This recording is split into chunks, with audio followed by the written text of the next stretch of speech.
Hey friends, so I am back with another book review. This one here is going to be, I believe you pronounce it Maat or Maat Philosophies.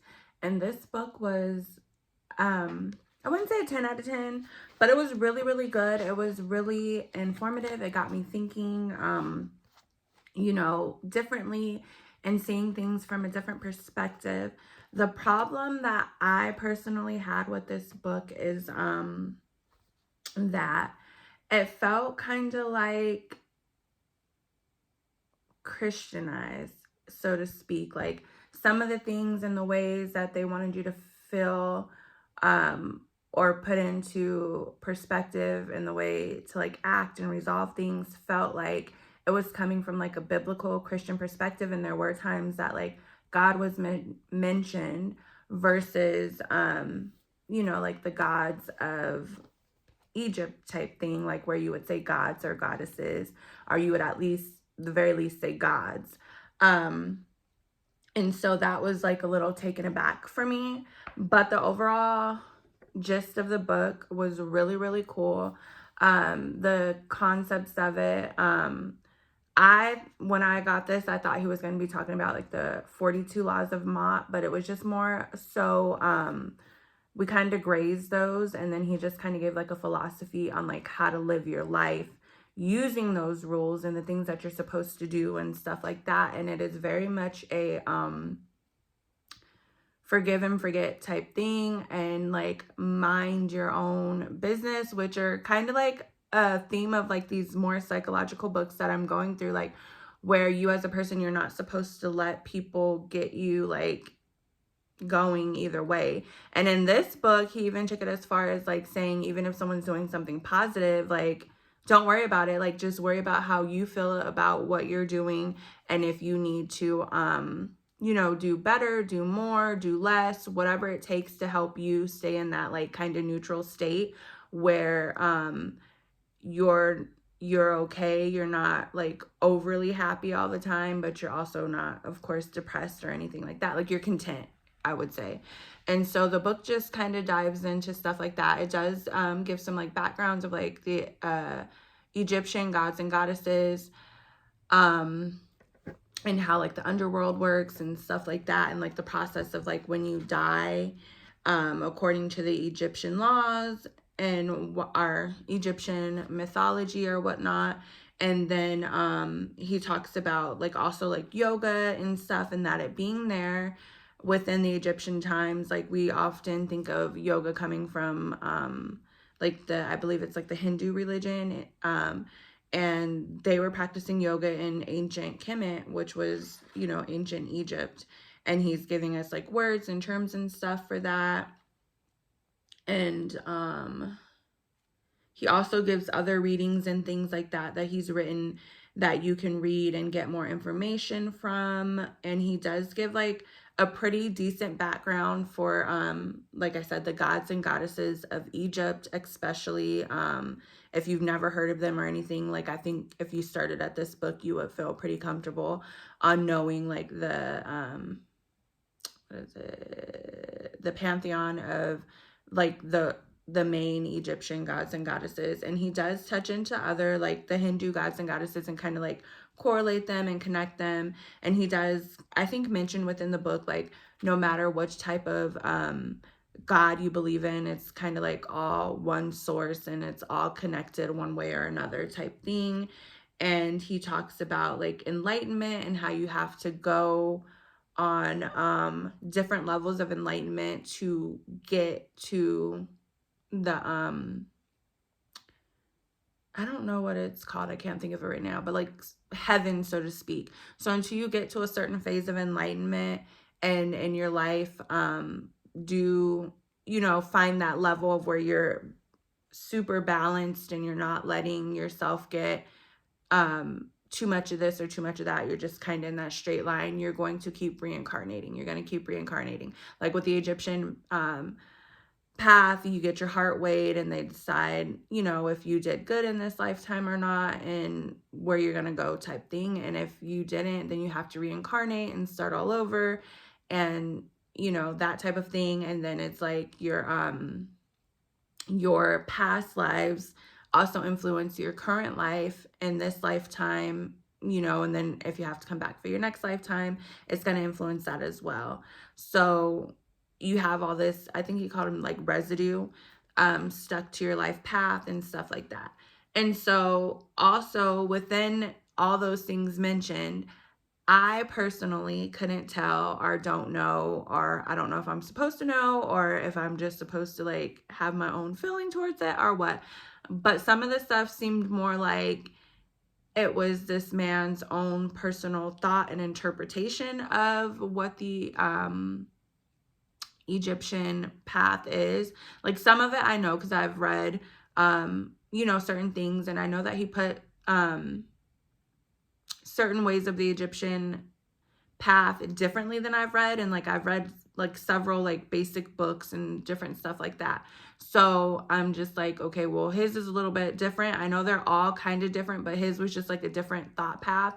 So I'm like, I don't know if he's giving his own interpretation of what he read or if this is what it's supposed to be, because he does also like reference back to the Book of the Dead, which I have and have not read quite yet.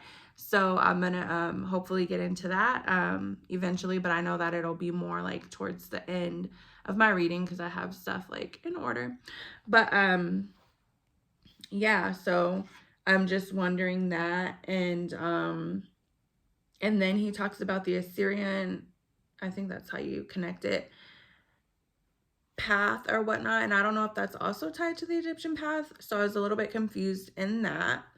So there's just a couple of things that I was confused on in the book, but I felt like he did like a really good job of giving information and different ways to think and just kind of like make your life better, because at the gist of it, it is kind of like if you feed off of your own energy and your own self, your wants and likes and dislikes and stuff like that, and not worry about all the chatter that you're hearing from grandma, auntie, cousin, uncle, friend, social media, like all these things, you'll be a lot happier in life. Because I think like there's so much depression going on right now. My personal thought, like looking at things like Instagram and stuff, like especially for women, like you see all these beautiful girls with their makeup, their body, their, you know, and a lot of these people are like paying for their body and stuff like that. And it's not as easy, like, for everybody to go to the gym and, you know, eat correctly, especially with these food prices right now.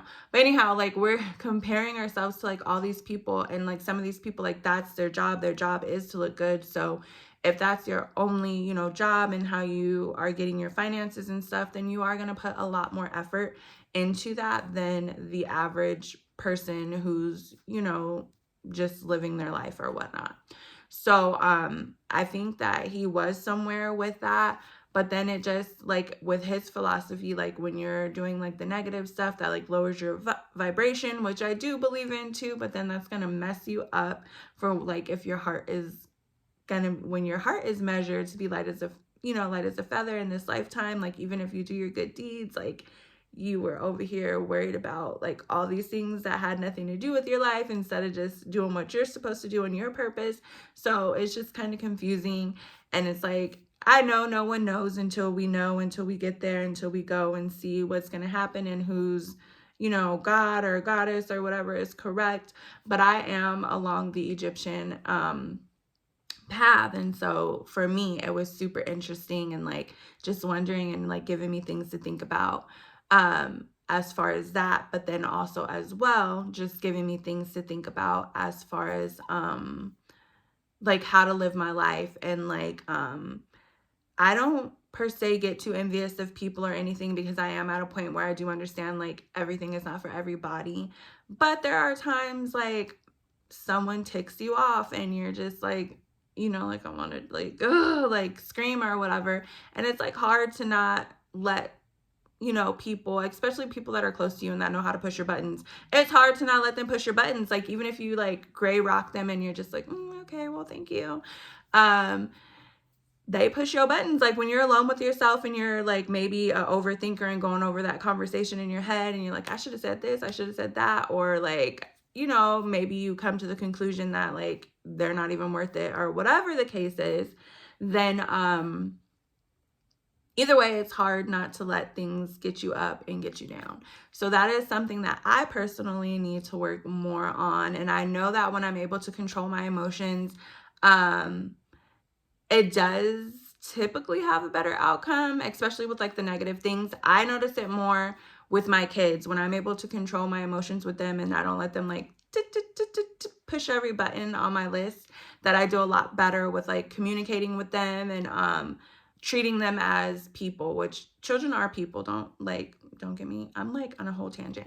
Children are people. And so like I noticed in that area of life, like sometimes I'm like, well, I'm the adult and you need to do what I say because that's how I grew up. But I am trying to do different and let my kids be like more of like free or critical thinkers and like come to their own conclusion, like, yeah, I messed up and I should have did better here. Because when they're able to do that, then when they go outside of these four walls in my home, they're going to be able to do that in society instead of just playing like a victim when they did something wrong.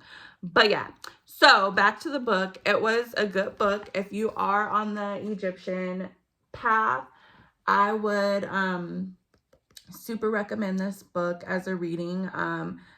I don't know if I'm going to be getting more of his books. I know that there was one like The Tree of Life, and then I'm kind of interested in like the 42 Laws of Maat.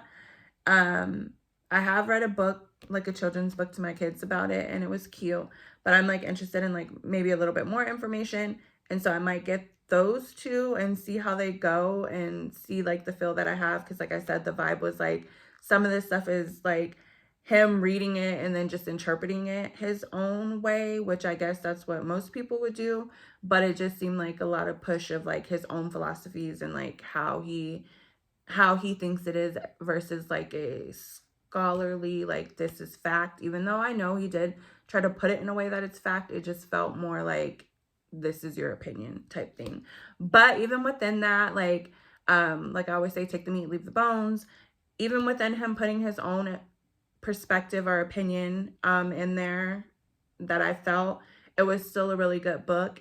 And even some of his own opinions and things are the parts that I felt like were his own opinions. Some of them were, I was like, okay, like, yeah, I see where you're going. I understand why you feel that way type thing. But some of them were just like, that doesn't seem like, at least I'm gonna be able to maintain that. I'm not gonna be able to do that in this lifetime. So I'm probably gonna be coming back, y'all. But yeah, so highly recommended. Not a 10 out of 10 for me, but pretty high up there, maybe like a 7, 8 type thing, but I would recommend it. And to the next one. Bye.